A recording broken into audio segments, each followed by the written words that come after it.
Het enige waar je spijt van zult hebben, is niet of je meer ijs hebt gegeten of niet, of je meer gebouwen hebt gebouwd of niet, of je meer tijd aan het zwembad hebt doorgebracht of niet. Het enige waar je spijt van zult hebben, is of je de gereedschappen die Hakadosh Baruch Hu je heeft gegeven, ten volle hebt benut of niet.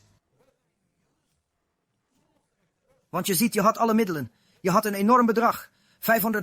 550.000 talers op je pensioen. Maar je gebruikte het niet voor kiruv, voor het dichter brengen van Joden tot Hashem, voor Giyur, uit angst dat je geen geld zou hebben bij je pensioen op 65-jarige leeftijd.